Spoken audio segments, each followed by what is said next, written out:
حضرت معاویہ رضی اللہ تعالیٰ عنہ کا زمانہ تھا، حضرت علی شہید ہو گئے تھے اور حسن مجتبیٰ نے معاویہ کے ہاتھ پر بیعت کی تھی، بخاری شریف میں موجود ہے، اور معاویہ کی حکومت مسلم تھی۔ بادشاہ روم سے کچھ عرصے سے آنکھ مچولیاں چل رہی تھی اور درمیان میں معاہدہ کرنا پڑا تھا جنگ نہ کرنے کا۔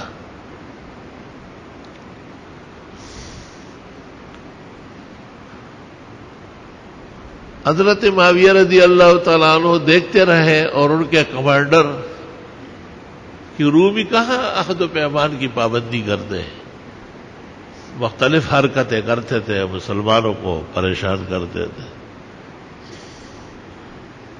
بس جس دن معاہدے کی تاریخ پوری ہوئی تو معاویہ نے فوج کو آرڈر دے دیا کہ کرو پیش قدمی۔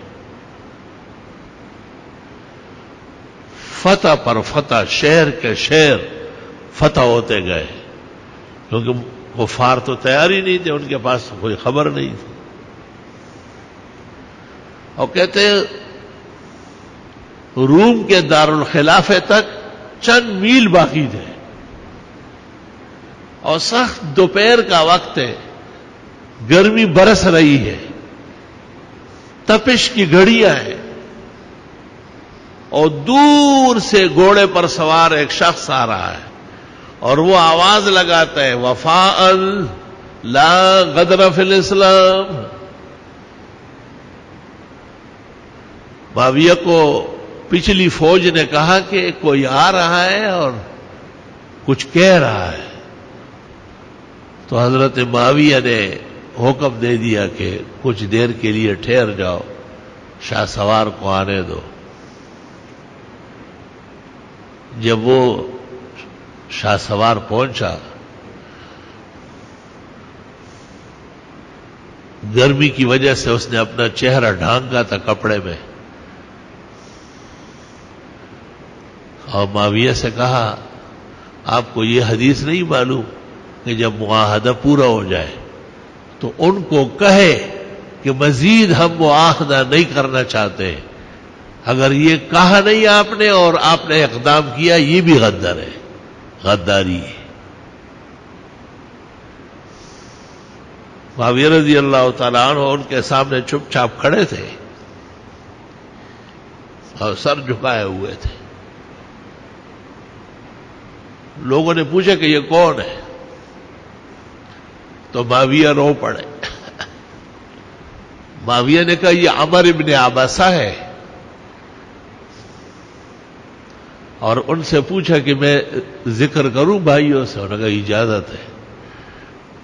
کہ یہ اس وقت کا مسلمان ہے کہ جب حضرت صلی اللہ علیہ وسلم سے ملنے آئے، آپ نے پوچھا من انت، آپ کون ہیں؟ آپ نے کہا انا النبی، میں خدا کا پیغمبر ہوں۔ تو اس نے پوچھا لأی شیء بعثت، کیوں نبی بھیجے گئے؟ آپ نے کہا لعبادت الرحمن وکثرت الاوثان، تاکہ لوگ ایک اللہ کی عبادت کریں اور بت پرستی چھوڑیں۔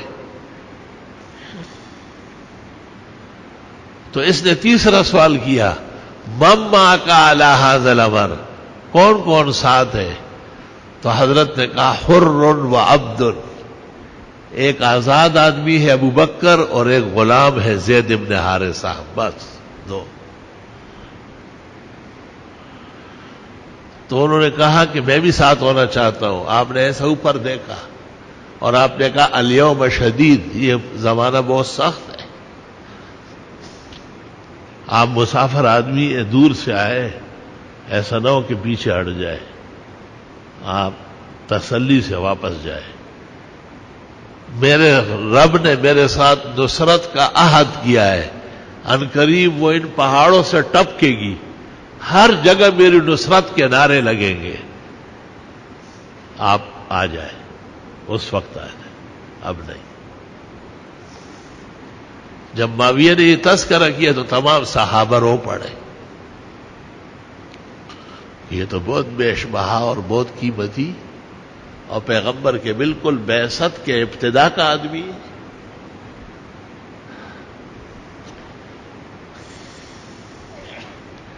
ایک روایت میں ہے کہ جب یہ دوبارہ آئے پھر نصرت الہی آ چکی تھی اور صحابہ کو آرام ہو گیا تھا اور تعارف خوب تھا.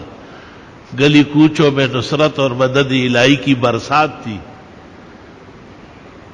تو آپ نے اس کو دیکھ کے آپ مسکرائے. آپ نے کہا آپ نے وہ دن بھی دیکھے اور آج بھی دیکھے. انبیاء کا اس طرح وقت ہوتا ہے، تنگیوں میں دقتوں میں آتے ہیں، اللہ کی مدد کے منتظر ہوتے ہیں. آج آپ خوشی سے کلمہ پڑھے اور جائے اور لوگوں کو بھی کلمہ پڑھا ہے، کوئی روکنے والا نہیں ہوگا.